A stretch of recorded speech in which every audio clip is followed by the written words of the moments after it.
Hi there guys, I thought today we'd do a video on constructing a camp and go through the process of building one together. There are many different aspects that can influence camp construction, and some of them may be how long do you intend to spend in that location? What sort of scenario are you in, and what sort of weather conditions or environmental aspects are you having to endure at the time or in the future, depending on the time you're spending there? What sort of tools do you carry on you to utilise the natural resources that are around you, and ultimately what kind of knowledge do you have about that environment around you? These are all things that are going to directly influence that camp and how it takes shape. Some of the primary items that I carry on me are just in front of me here. I have an axe, a small knife, a large bladed knife, and on the sheath I have a ferrocerium rod and torch, and you can see just behind that we have a tarpaulin. A tarpaulin is a fairly common piece of equipment that a lot of people carry these days when exploring the outdoors or practicing self-reliance and bushcraft, and they come in many shapes and sizes and many different materials. This one's polyurethane and it's 3 by 3 meters, and it comes with its own set of pros and cons that we'll discuss later when we start setting these things up, and we'll talk about some of the alternatives. But just by carrying that primary cover there, it can be strung up in a couple of minutes and keep you out of the weather, and also be modified for prolonged living using these tools here, which will allow you to construct certain things like off the ground beds and thermal walls to manipulate temperature and keep you dry and keep you comfortable, give you a good night's sleep, along with many other aspects. So in this video we're going to cover a whole range of elements that are encompassed under shelter building, and ultimately it's to give us a good night's sleep and allow us to live comfortably out here for however long we choose to do so. But first of all, we need to identify a good area with the right resources where we can spend time. I've been walking around this woodland looking for a suitable place where I'd like to set up my camp, and whilst doing so I've been taking into account all of the natural resources that are available to me in the area and building up almost like a database in my mind of where all these things are and where things will occur that I may not have seen. All these natural resources will give me a very high degree of sustainability no matter how long I want to spend outdoors. So lots of different things are going to affect you and your environment around you. And if it was pouring it down with rain now, there are things that are going to affect me, like these large oak trees that are around me and ash trees that produce a lot of deadfall, or beech trees. You know, things that are going to be dropping down on my head, or if there's really heavy winds, some of these trees are really pitted and rotted at the base, and they might come over like they have done back in January when we had storms here. So all these different things are worth bearing in mind, and you just want to keep an open sort of perspective really on your environment while you're moving through it, and just have a look at those signs because they're all there in front of you. But let's have a look at some of the natural resources that we've picked out in this woodland here. Probably one of the most important things that I always consider, and one of the things I'm always looking out for when I'm out setting up a camp, is a water source. What kind of water source do I have available to me? Is it a very large flowing river? Is it the ocean? Is it a small hollow in the side of a tree where a codominant trunk is sheared off? Or is it a nice little river? I have a river about 50 yards down that way there, and it's not the fastest flowing river in the world, but it gives me a great deal of versatility when operating a camp. I have drinking water now, and I can collect that water, bring it back, take the debris out and sterilise it using my containers. I'm able to take clothes over there or pots and pans and wash them, and it greatly increases hygiene. And it's also useful for cooking when certain foods or wild edibles can be enhanced with water or utilised with water so you can drink and eat them. The woodland I'm in is very boggy, and that's reflected by the vast amounts of moss and sphagnum moss that are growing all across the ground and all on the damp rotting logs in this area. But with that comes its advantages and disadvantages. I try not to camp too close to a water source that may be quite stagnant or doesn't flow very quickly, simply because the ground surrounding is generally very, very damp. So lots of different species of fly, including midges, which are really irritating, will lay their eggs all over the ground there. The trees have a massive influence on how I set up my camp and where I set up my camp. And they also have a huge influence on my ability to make fire later, because they provide me my primary source of fuel. There's a lot of ash around here, and ash is notorious for producing deadfall. I don't ever camp under an ash tree, especially in windy, wet weather or stormy conditions. Even on beautiful days like this, you won't find me camping under ash unless it's very small and young. But it does provide you with a lot of fuel, available fuel on the ground to make fire with. And also on that deadfall grows a fungus, Daldinia concentrica, or cramp ball fungus. As you can go up to this fungi if you find it in the right place, pick it off of a tree, put a spark in it using a ferro rod, or even a flint and steel if you're skilled enough, and get an ember very quickly. And the surrounding sphagnum moss on dry conditions, or honeysuckle, which grows quite commonly on the hazel around here, can be utilised into tinder bundles, and you can make a fire very easily. One thing I do like about ash is when it's young, its flat bark harbours sphagnum moss on nice flat dry sheets, and that's perfect as toilet roll and tinder, because it generally remains dry and soilless because it's off the ground. Another fungus I've noticed growing on a fallen tree is Ganoderm rapillinatum, and just from inspecting this area there's an awful lot of it around here growing on some of the deciduous hardwoods that have died and fallen. And the fungus can be picked and dried out and used for a whole manner of different things, but one of the most useful things that you can use it for is it will smoulder for a very, very long time, and a fungus of about this size can burn and smoulder for a whole day provided the winds aren't too heavy. Another mushroom that I commonly eat, Polyporus squamosus, unfortunately the season has passed for it. It's a spring and summer mushroom, and although we are in summer, it's drawing to an end almost, and this mushroom is on its way out, but I would have eaten it otherwise.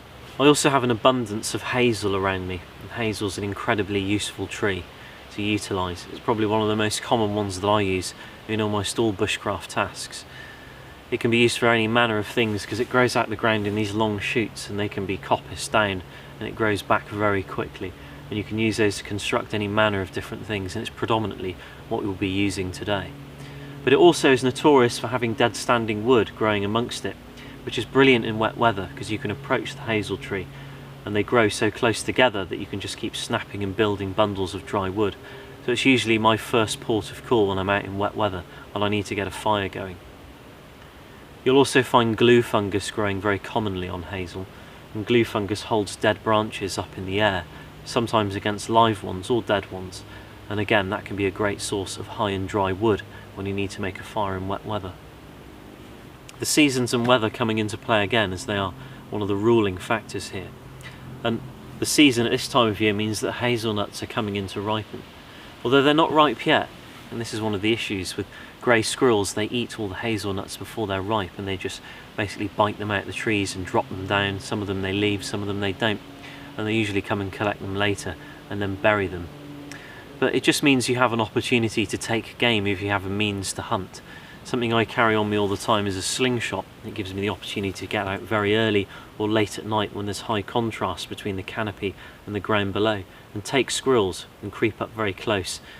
We have apples coming into play, although unfortunately they're very bitter and not particularly ripe, and the squirrels are dislodging these out of the trees also, especially the small ones. But it means we can take them and we can season them up a bit and try and do something with them. They are available there for us, and we could mash them up with other edibles and make a stew and benefit from their nutrition. There's a whole abundance of wild edibles out there. Wild edibles that are growing in the canopy here, where there's not too much light, like wood avens and wood sorrel. There's a whole abundance of wild edibles that are growing out there, just where the canopy ends, and this is another reason why I like this spot, because I have a water source that I can walk to. I also have wild edibles that I can gather along the way that are growing out there where the canopy breaks. Antiseptics, medicinals, things that I can eat and make stews out of and teas. It really is an infinite amount of resources out there, you know, at your disposal. And there are also fungi that you can use as field dressing, and plasters you can dry out or use off the tree, and even strop your knife on if there aren't appropriate stones around that you can use. But I'm really just trying to communicate to you a mindset that you can adjust yourself into being when you come out here. Just while you're looking for a camp, take all these things into consideration. I have a lot of materials here for me to work with, thanks to this fallen poplar tree just here. It's come down and taken out this young field maple, and it's also taken out some hazel as well, along with some other bushes. I've checked above me as well, and there's no deadfall, which is always a plus. It's the first thing I check when I get to a location. So it's not just about what's above you, it's about things that can actually reach you from a distance as well. So I've done a little perimeter check and checked the trees around me, because some of them can look perfectly healthy, but you go around the other side and you're pulling out rotten wood from the base, and you know it's a culprit that could come down and possibly get you in bad weather. The ground is fairly solid and flat on foot as well, and there doesn't appear to be anything in the area that gives me any concerns, especially that it's quite flat here. If it was steep and I was looking around, I'd be looking for parts in the leaves where natural runs of water would be collecting and forming in areas, but none of that gives me any concern in this area I've picked just here. Prior to me setting up camp, just be mindful of wind direction. There are lots and lots of easy ways to judge wind direction. A really good way of judging wind direction, if you don't have like a ferro rod or something, you can just take the ferro rod out and strike it and watch which way the smoke goes if you don't have a fire going, which you're unlikely to have if you haven't built your camp yet.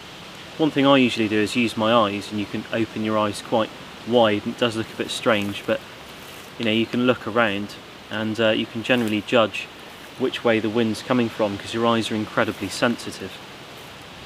I'm putting my tarp in between two hazel trees, and you can see that they're not overly thick, but they're not too thin either.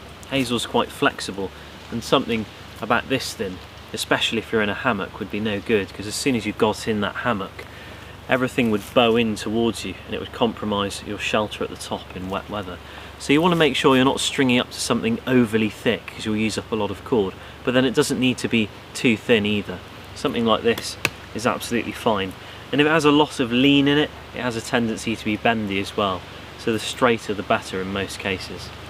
The weather's really nice at the moment, so I'm not too worried about getting the tarp up. If the weather was torrential or very heavy rain, I would have my tarp up straight away and I'd be working under it and only venturing out to get things to build my construction with and make the camp. But because the weather's so nice, all I'm going to worry about right now is making a flatbed to get me off the ground.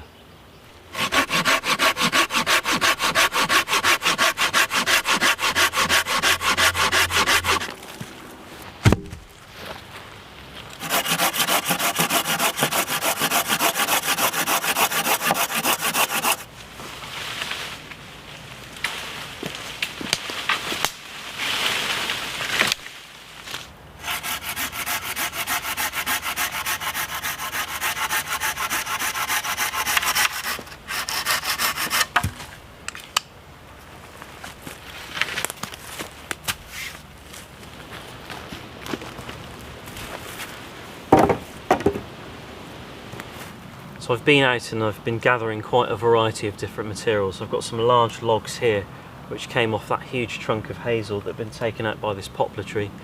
It had been kept off the ground and seasoned really nicely, and since it was dead I decided to take it.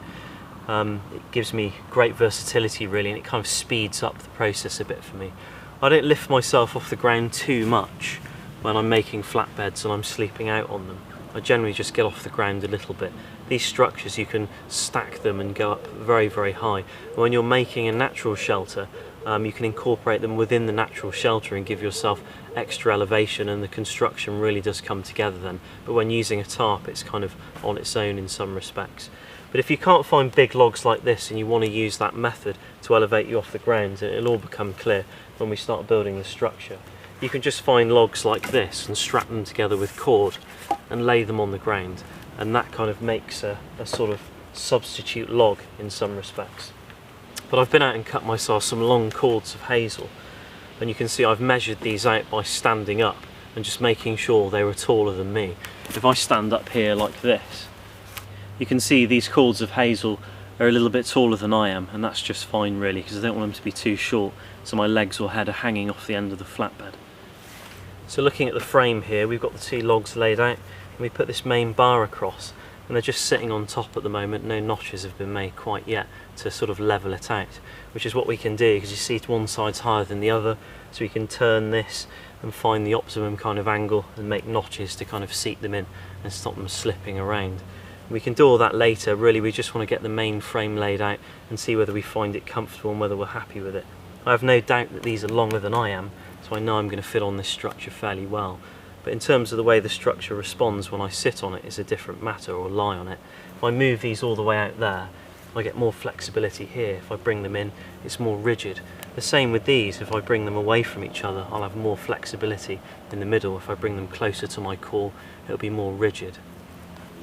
I could also build a tripod on each corner to get myself off the ground with a great degree of elevation, but I'm quite happy just being a little way off the ground, because it does make a hell of a difference and you have a good night's sleep. I've cut these struts to sit straight across like that, and I'll probably move these out a bit just to give it a little bit more support. But we can actually organise them in this fashion here.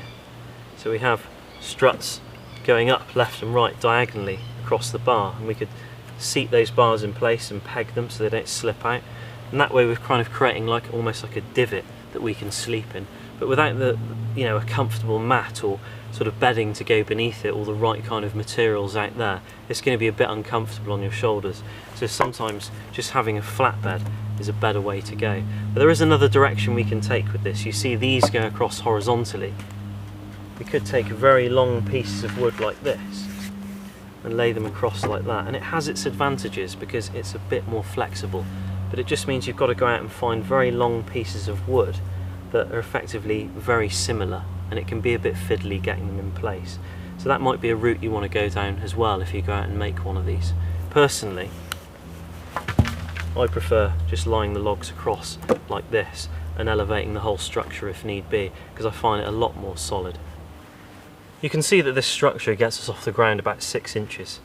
And while you're building it and you suddenly put all this effort into getting these components together and you think, actually I want to be off the ground just a little bit more, you can find some logs a tiny bit thicker than this and just seat them above the main struts each end. If you get 2 more long pieces like this, you can then take yourself up another level just like this. But sometimes it's nice to build a structure like this, because what it allows you to do is fill the core with insulation on colder days and colder times of the year, and actually retain a lot of heat. So that should be enough struts to build this bed, and have a few more left over for other projects. So now I'm happy with where this strut's going. It's time to just crudely notch this log below, just to allow it to seat it a bit better. I will further peg it a bit later on, as you'll see, but this just allows it not to slip around too much if I move in the night.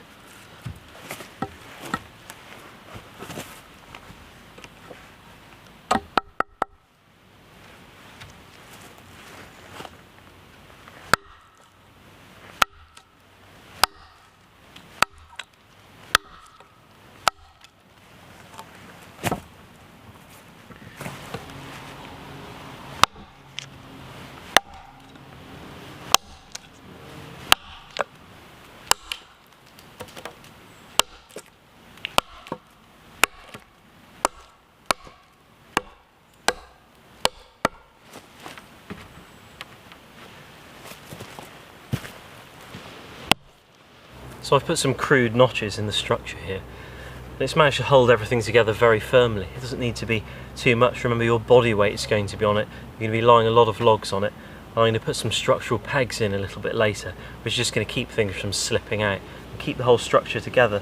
And it's a relatively quick structure once you have the materials. It's gathering the materials that takes a long time, but often you can be a bit too picky when you're out sort of with these little projects. It really is about just improvising. So if you don't have a large log, just bundle some together and you can make a structure very, very quickly. And the nice thing about bundling logs together is you're not working them with a specific diameter.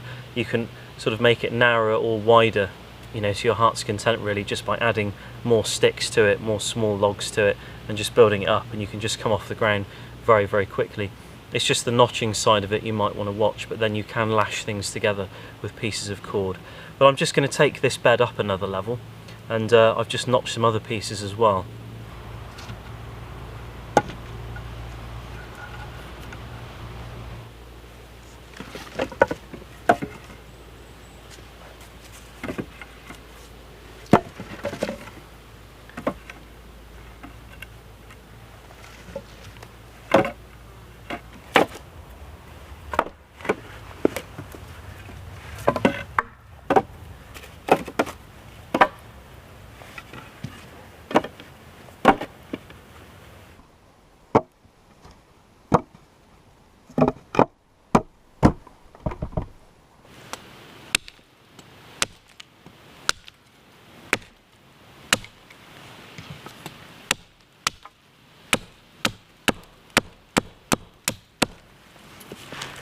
One thing I generally do with things that I'm going to be hammering into the ground is just bevel the tops like this.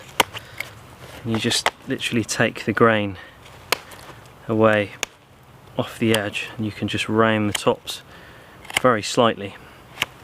And when you hammer them in the ground, they won't mushroom out, and it'll just stop that grain from splitting.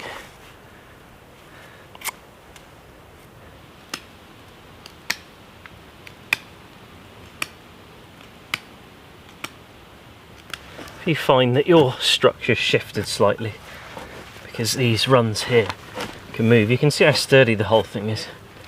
You know, it's got a degree of movement to it, which is great, but it doesn't need to move too much. If you put your peg in here, for example, and what that will do is it won't stop these bars moving outward.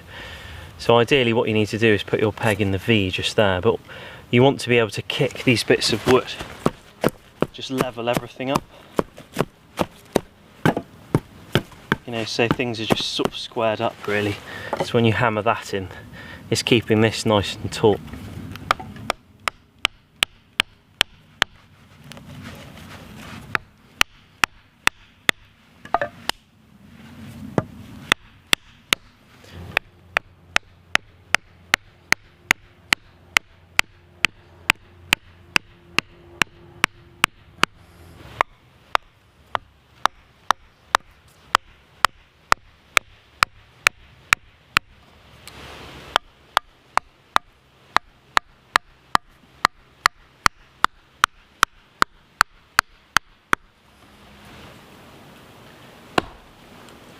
So there we go, it's a fairly functional flatbed.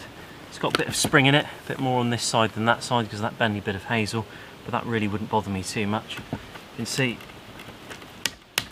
nice and sturdy. You know, it sort of moves a bit obviously when you start to give it some welly, but yeah, it's not too bad. You can, you know, walk on it. It's pretty strong.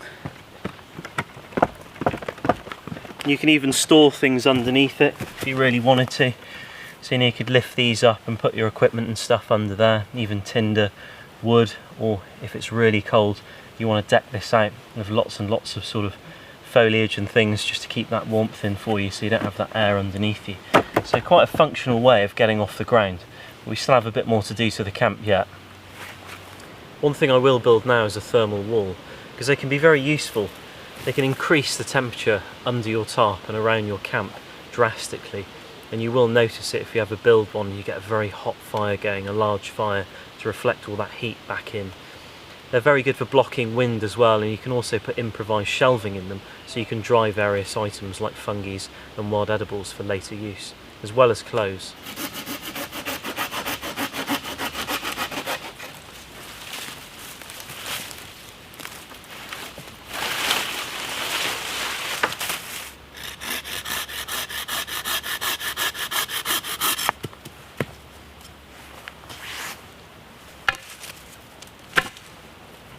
I'm just beveling off these stakes again so they don't mushroom when they go in the ground or split, which is even worse, especially with hazel. It splits very easily. So I'm going to put up a thermal wall. I'm going to put it just here so it reflects the heat back from the fire into my tarp and around me and keeps me nice and warm at night when things cool down. I've also got that fallen poplar tree over there, so I could stack things up against that and make a crude thermal wall as well, as I can do with this hazel here, and stack things across and cut the wind out from that direction over there if I want to. But I don't want the fire too close to my bed here for obvious reasons. If I'm in a wool blanket it may be fire retardant, but still I have a polyurethane tarp. The sort of equipment you use kind of has a bit of control over where your fire goes to a degree, but if I take a step out here, I'd say my thermal wall can go about there and my fire can reside just here, and that should be absolutely fine.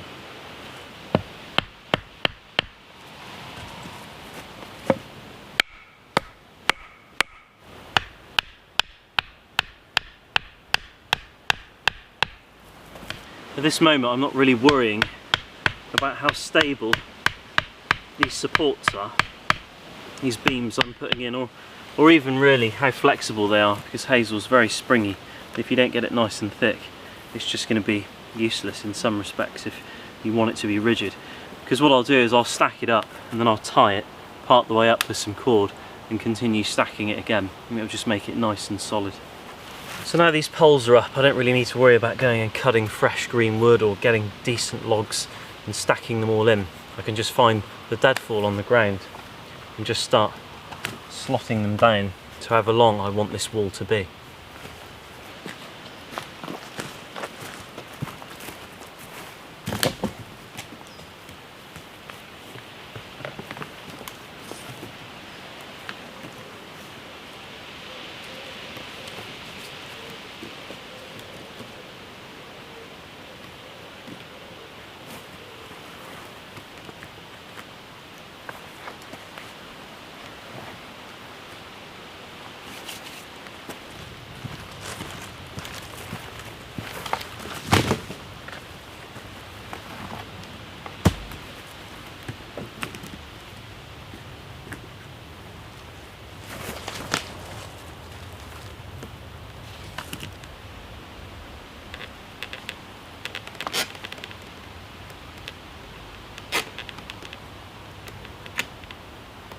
So I can just tie this off, slide the cord down. It really just strengthens it.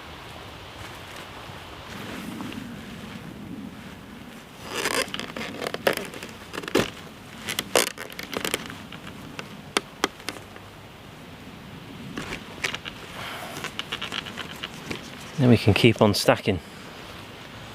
This thermal wall's almost finished, but it's fairly basic and rickety and there's lots of gaps in it.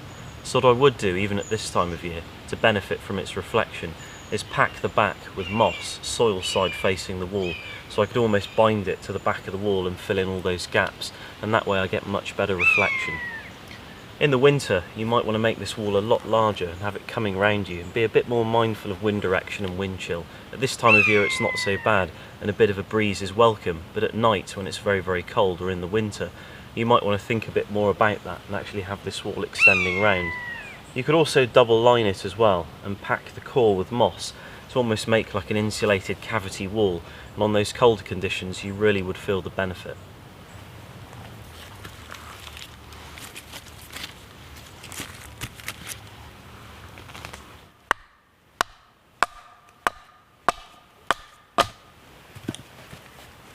So all I've done there is just taken this big log, flattened the surface off, and I've actually got quite a flat solid surface there just to do some feathering on, use my tools on, chop wood on with my axe. It doesn't take much, but things like that really help your efficiency around the camp.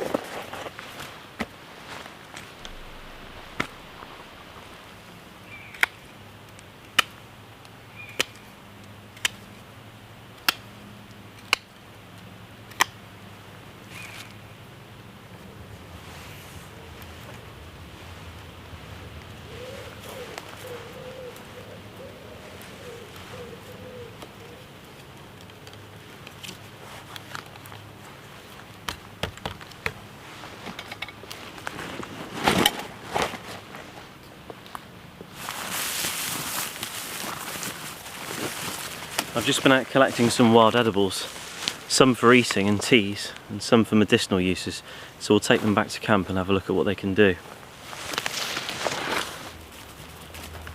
So let's have a look at what we've got.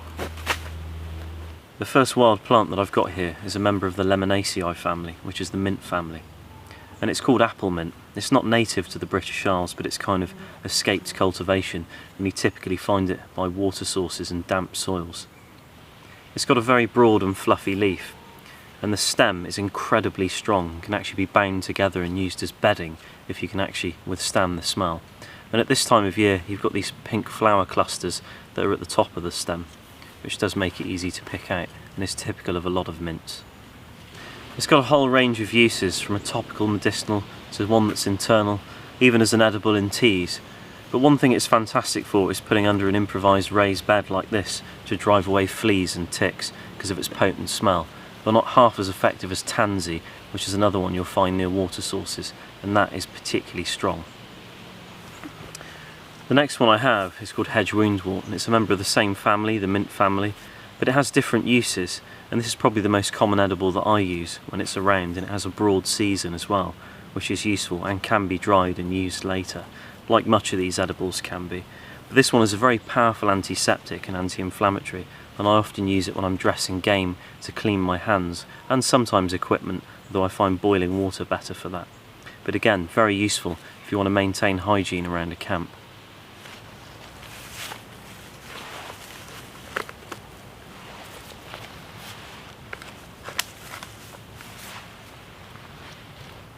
The rest of this wild mint is going to go under my raised bed here, and if I was out for a very long period of time I'd have 3, 4, 5 times as much as this, a massive bunch that to go underneath to drive away ticks and fleas and things.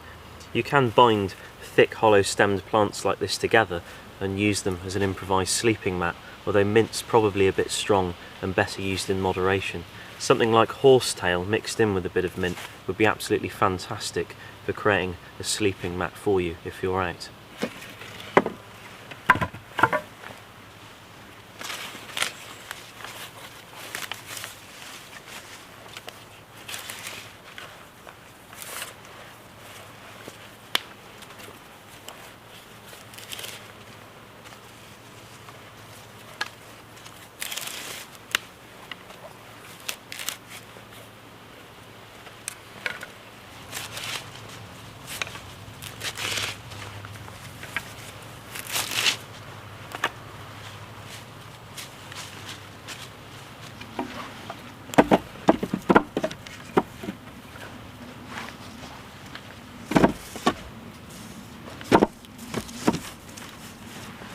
I've got some offcuts of hazel here, and I never throw offcuts away. I generally pile them up and come back to them later, because you never know what you might change or construct in the future, and it's great to have wood like this that's fresh and easy to work with.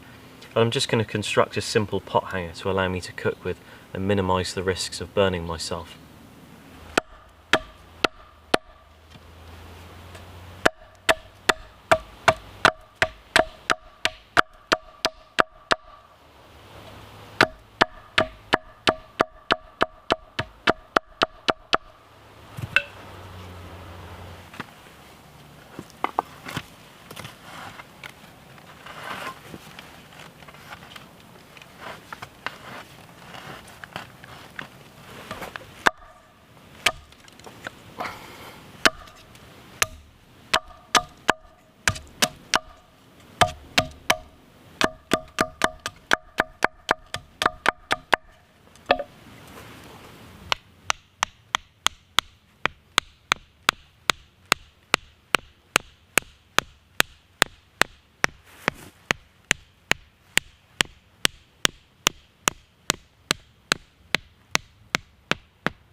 That should help me do some cooking.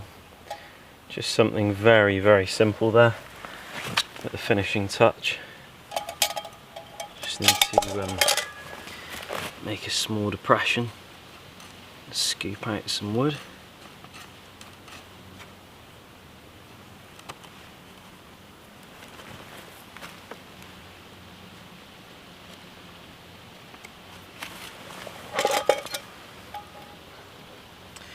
There we go, so that will allow me to do a bit of cooking there. and you know, it can wobble around a bit as well. It can generally be quite stable, these pot hangers, and you can adjust them as well, so it can be right down in the fire, or it can be right up here just keeping warm. But obviously when this pot has weight in it, much like this one here which has actually got water in it, you can see there they're actually very stable. It's just when the pots are light and empty, like the titanium ones, they tend to wobble around and go off balance depending on how you've constructed the pot hanger. But that's looking pretty good.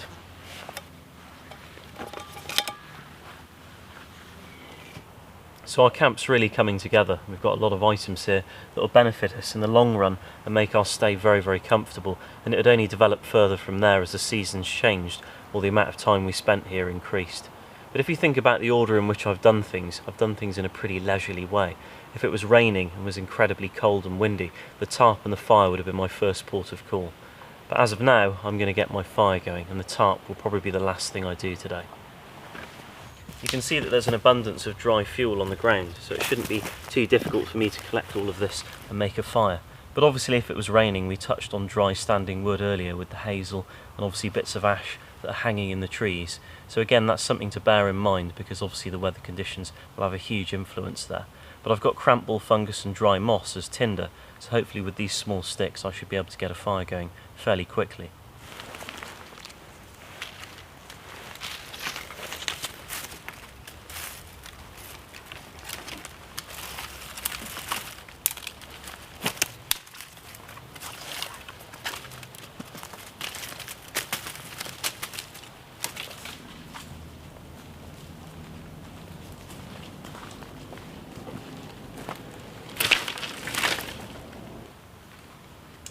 So you can see there's no shortage of wood out there. I've got some various sizes here and some very nice pieces of ash that will burn for a long time and be very hot. There's loads of dry ash out there of this kind of thickness, which is perfect for me. You can see ash has got quite a lot of sort of spring in it even when dead, so it makes it pretty useful for various other things. Once you've collected your fuel wood, you can organise it into piles, like a small pile just here, which is going to go on straight away, a slightly larger pile just here, and all the bigger stuff is back over on my main stack, and that can go on a little later. So once you've got this smaller stuff out of the way, you don't really need to go back to that. I've also created a raft of ash on the ground with a little bit of hazel there, and that'll just keep it off the damp ground and allow oxygen to get to it. And it'll also turn into a nice bed of embers a bit later on. My ignition source is obviously a fire steel, but as tinder goes, I've got some cramp balls that I've picked and left split, just drying in the sun, and I've also got some sphagnum moss, which is going to be my tinder bundle.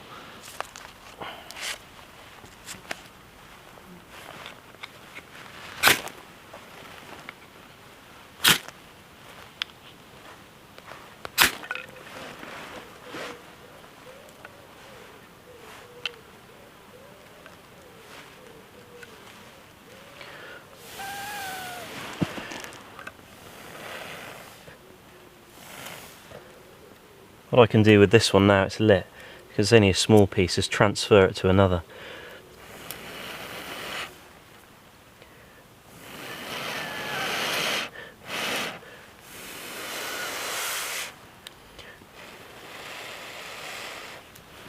What I can do also is transfer the heat from one of these cramp balls across to this artist bracket here, which is nice and dry now on the outside anyway, and that can burn for almost the whole day.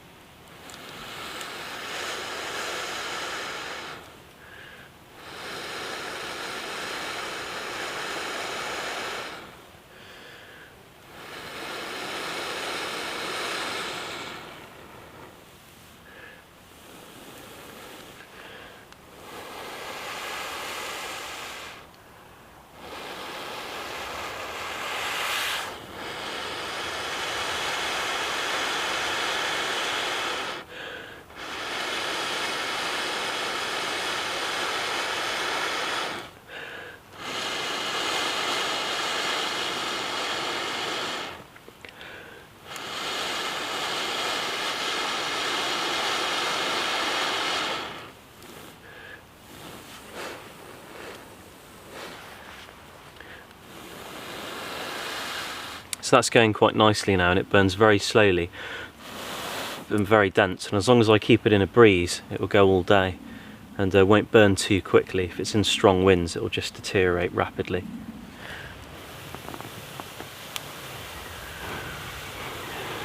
With moss, the key is not to try and make it burst into flames, but almost turn it into an ember itself and get a lot of heat generated in there. And when you put the small twigs on, they'll catch fire and the whole thing will go up.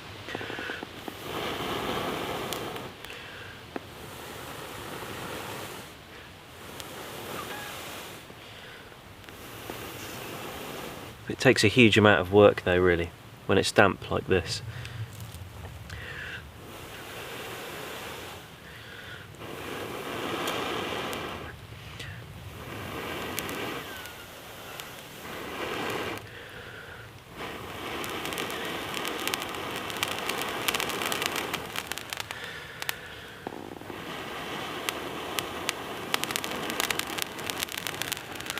It's getting there now.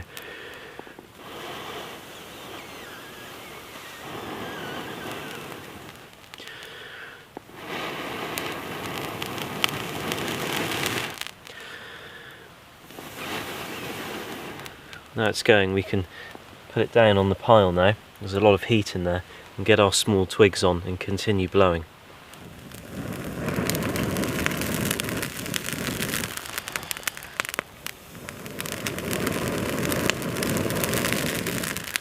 God, this is so damp.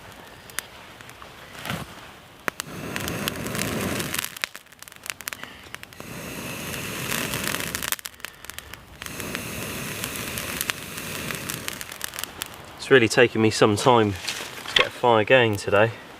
These materials are incredibly damp, so you've got to spend a lot of time working with them and drying them out, but we're sort of getting there now, and there's a lot of heat in the core, which is what I'm looking for, and the moss has actually started to dry to a degree where it's glowing like an ember, and there's flame. Some of the smaller sticks I've piled underneath are actually beginning to burn, as you can see there. It's exactly what we want. Really feel the heat coming back off that barrier. It makes a huge difference.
I've just made myself a mint tea, just because it's quite refreshing.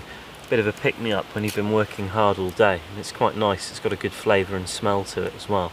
So if you had hay fever or a blocked nose, it'd be able to help you out there as well and ease a bit of the suffering. But camp's really come together, and I think I could easily spend some time here, which I will in the near future. But this water I took from a river just over there, and it was on my way in actually, a little river that I'm fairly familiar with.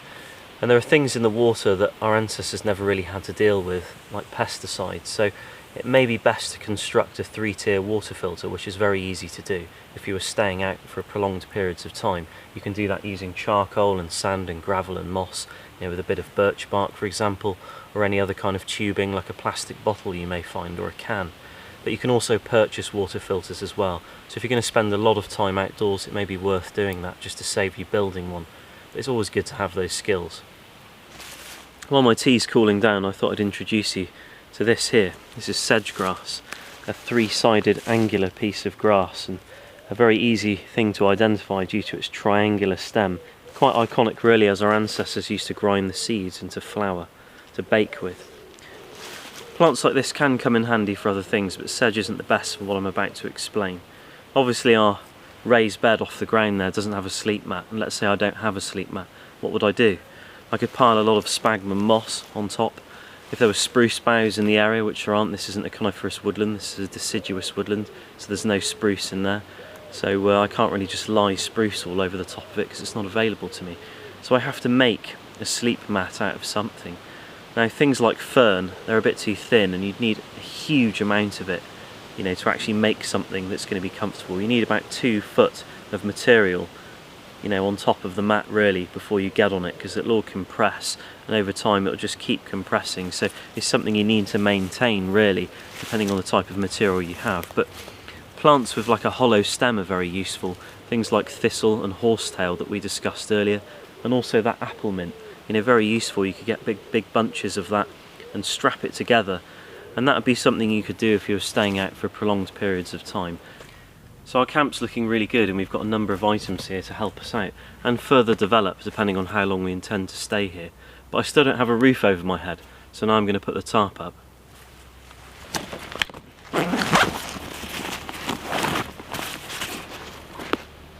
So the tarp I'm using is the DD 3x3 Coyote Brown tarp in polyurethane, and it's pre-strung, meaning I've tied all the lines to it and got the main ridge line pre-connected, so it can just be strung up like a curtain, and I've deliberately done that for speed because of sudden weather changes.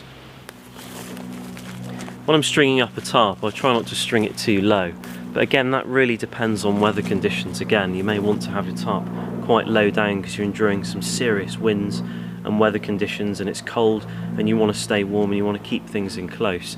But in weather like this, I want a very comfortable camp, so I'm going to string my tarp up quite high so I can walk around under it and do all the things I need to do. And it's obviously very warm at this time of year, so when I string it up in that case, I reach up and do it at arm's length. I don't do it too low because what will happen is it'll just bow down with the weight of the tarp on the ridgeline, and as the ridgeline gradually stretches as well naturally, it'll just start to lower itself. So always tie it a bit higher than you think you need it. You can see that one end of my ridgeline here has a loop in it, and I make myself 3 or 4 toggles like this, and it's very simple. You just wrap the loop around like this, take up any slack that you have by wrapping it round, put that loop through there and put a toggle through, and then pull it taut. And that's really the first knot, you could call it, that I make on my ridgeline. And if you want to undo it at a later stage, just pull the pin and give it a tug and it'll all fall apart. On the second tree, where I finally tie the cord off, I bring it round like this. I've always got plenty of slack. Go back around the piece of cord to get some tension and take up any slack that might be there. I bring it round like this, keeping my fingers on top of this loop.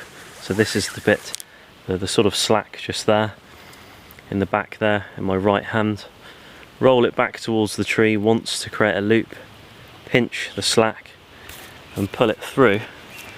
And it's just a very basic quick release knot, and then you can toggle that up if you intend to stay there a while and you don't want things to kind of loosen up. So you can see now my tarp's hanging a little bit like a curtain.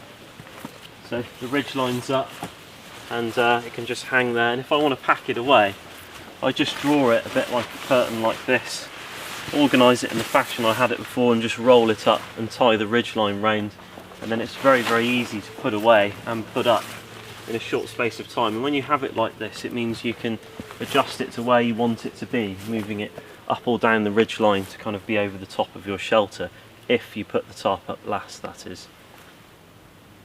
But you can see on the 2 main sides of the ridge line, I've got a little loop, a pressure knot, just tied on there, a piece of bungee elastic, and I can just put a toggle through there and they can be slid up and down the ridge line.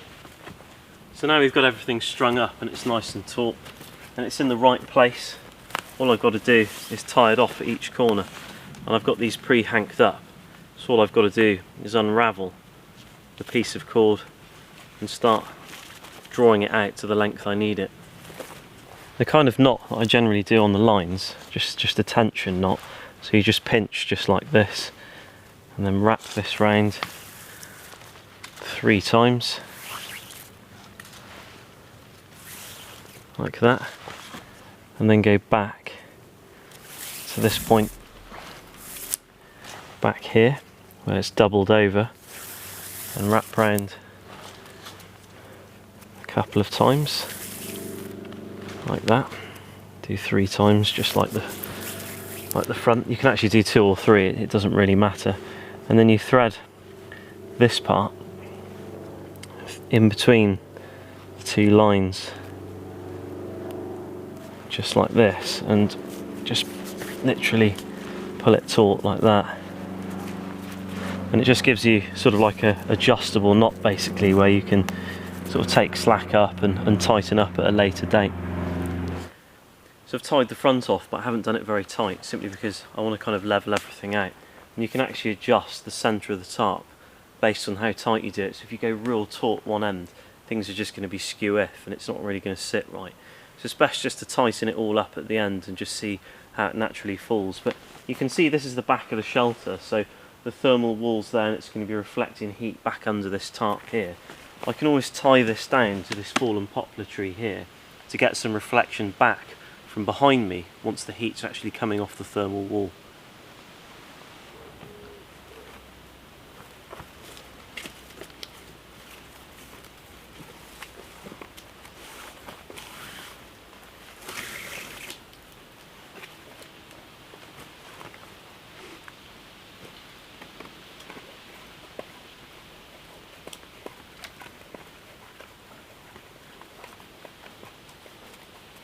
So the tarp's up.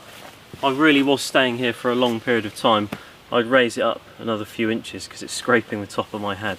But it's absolutely fine. You can see I've dropped the back down, so it's going to keep some heat in and bounce some heat back to me from that fire there and that thermal wall. And at this time of year, this is really more than you need. So if we look at where the tarp is in conjunction with the fire, you can see it's a fair distance away. And even if it was like this, I wouldn't really have any concerns, because I'd be able to manage that fire and control it. And I have fires underneath my tarp all the time, even though it's polyurethane, and it's not fire retardant at all, by the way.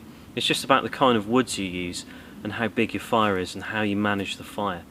If you've got a little fire going and you suddenly top it up with tons of dry wood, expect it to go crazy all of a sudden when it reaches the right temperature, and you won't be able to manage it and you have to wait for it to die down. I use things like hazel, ash and oak that have a controlled burn, and in most cases a slow burn, but at the same time you don't want to use wood like sweet chestnut or larch that can spit a lot and get very volatile. So it's about just managing the fire and working with the right materials. You can probably see from where you're standing there's a sag in the tarp, and generally there will be if you string it up this way. Even if you pull it very, very tight, you don't want to over tighten them at all, or else you're going to compromise the tarp and possibly tear it. But obviously water will pool just here, and in the night it'll creep its way down there, I imagine, and run off. But we can obviously weight certain areas down, like put a log through one of these loops to create a runoff, but then that's bringing us a bit closer to the fire. And at the same time we can tie the back off and just pull it nice and taut to create a runoff for water there as well, which is the best port of call in this case.